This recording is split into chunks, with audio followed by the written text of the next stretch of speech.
Greetings everyone, I am Dr. J, and as per usual I've been spending way too much time playing RPGs that would take forever to wait on a Let's Play to finish before covering. So to give you an idea as to how my opinion is forming on them, let's sit down and talk about where I am in each and what I currently think about them. Since that I talked about it in the first video like this I made, let's fill you in on where I am with Icewind Dale. To bring those of you who didn't watch that video up to speed, my opinion then was that the game wasn't bad, but certainly wasn't something as amazing as Baldur's Gate 2 or Planescape Torment. I'm doing my best to set aside those comparisons, but even when they arise, I can note the good encounters thus far, even if they're drowned in more generic ones. Fortunately, I'm finding myself enjoying the game more than I expected, despite or perhaps because of those concerns. It hasn't grabbed me in the same manner as other CRPGs I've played, but as something to chip away at every once in a while, there's enough here to where it's enjoyable. To some degree, it's almost therapeutic, as I can go through a dungeon floor, slowly expand the map and find everything interesting within it, and then eventually hit a well-constructed challenge that throws me off guard and forces me to re-examine how I've set up my party and what I can do to improve it. In that regard, I am enjoying what's on offer, even if it's not a game that I would comfortably spend more than an hour or two per day with. Beyond that, I think I've pinned down the reason why the story hasn't been as engaging as I would like. Now that I've seen more of what it has to offer and learned more about the area I'm in, it is genuinely intriguing and well constructed. I guess that's to be expected, given my enjoyment of Baldur's Gate, and the fact that both that game and Icewind Dale use the Forgotten Realms setting, but there's one turning point in the story that took me by surprise and really sold me on what was going on. The problem with the story is really with the writing, as it seems to be taking the wind out of the game's sails. I've mentioned the I've updated your map gripe already, but the real problem is that the writing really makes everything look more generic than it otherwise would.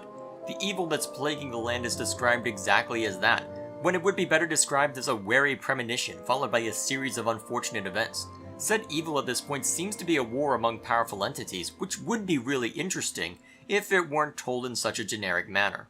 The flavor text on unique items and the writing in the journals sounds like something a game master would write instead of a storyteller, which could be interesting given how much control we have over our party, but shows up in places where it doesn't seem warranted.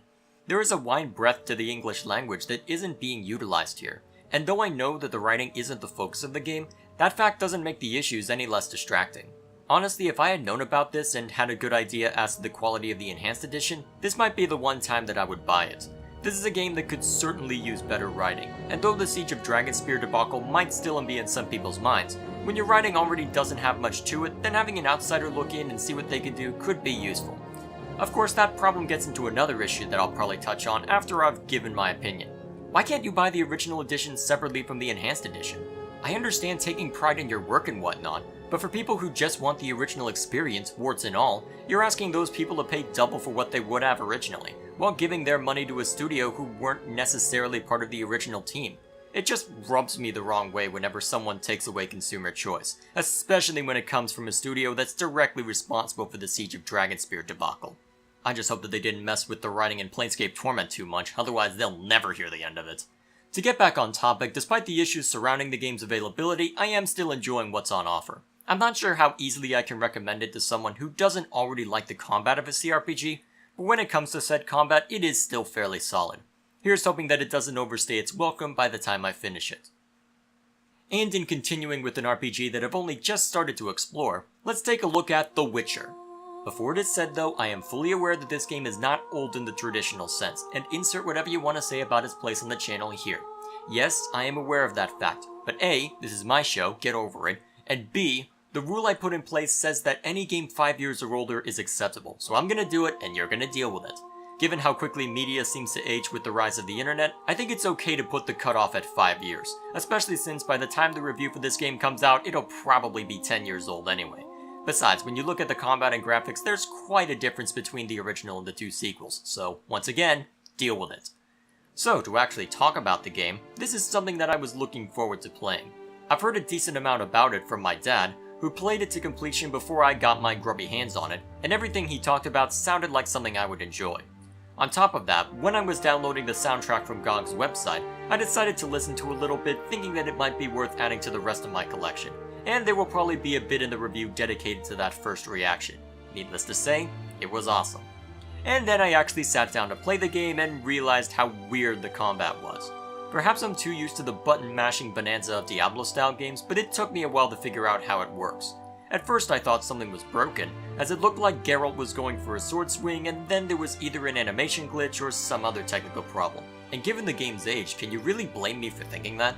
In actuality, the game is about as far away from button mashing as you can get, to where it almost behaves like a rhythm or fighting game. First you click to allow the swing to hit, then you click again when you see the cursor change to build up a combo, doing more damage each time. Click too soon and you cancel the attack. Click too late and you lose the combo.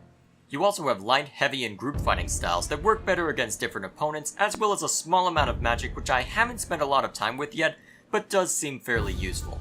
So in terms of the combat, it's nothing to write home about, but it seems like there is a lot of depth in the progression system and what can be done with Geralt's abilities. I haven't gotten to explore too much of it yet, and I have no idea what will end up being the optimal strategy, but it seems like there is a fair amount to see and do. And that's really where the strength of the game lies thus far. The world has plenty to do and a lot of detail packed into each scenario. After getting past the starting area, I found myself getting into the same trance that Baldur's Gate 2 created, where there's always something new to do, I'm always thinking about how to make everything work properly, all the while I'm thinking about how this might tie into whatever overarching objective I have. There's a somewhat interesting crafting system by virtue of potion mixing, where you have some room to experiment and try out new things. But if you're not feeling like taking the risk, you can always just stick to the tried and true recipes that you find or purchase. That also means you need to be gathering ingredients, which means all the running back and forth between different quests can give you an opportunity to collect resources and try new things with them. On its own, this could have been tedious, but the quests and objectives are diverse enough at this point to where it's never really a problem, and the music in the background makes that backtracking strangely calming, feeding into the trance I mentioned earlier. I especially like the characters and setup, and only partially for the reason I expected I would. I knew going in that there would be a fair amount of moral ambiguity, which I was looking forward to. But I didn't realize just how few redeemable characters there are. Or rather, how awful even some of the redeemable characters can be. The first area that you go to before the starting one has you trying to figure out what's going on regarding a beast that's plaguing the town. And the reason for that and how much filth it ends up exposing would be impressive if it weren't so vile.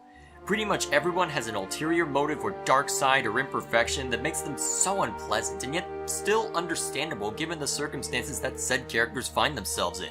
There are very few choices that I've made that were black and white, to where if I had my way I could end up turning Geralt into even more of a murderer than he already is as a monster slayer. Even when you discount the language and suggestive subject matter, this game is perhaps the most deserving of its mature rating, more so than anything else I've played. So thus far, my first impression has been a mixed bag, and I'm a little concerned about the number of quests that have just been thrown at me in the second area. But up to this point, I'm definitely looking forward to playing more of it. By the time this video comes out, my summer is going to be in full swing, and my focus will be on starting and finishing a couple of smaller games and then knocking out Icewind Dale for the next RPG review. I don't know when I'll finish playing this game specifically, but given its age, I'll probably save it for a milestone review, like if I reach 25 or some other arbitrary number of reviews. Either way, that's all I have for this video. Thank you all for watching. Please like and share this if you find it deserving, and subscribe to this channel for more video game critique as well as other content posted on a not-so-regular basis. Between this video and the more laid-back looks at what I've been playing, this might be the way to get regular content released when I don't necessarily have a game ready for a review.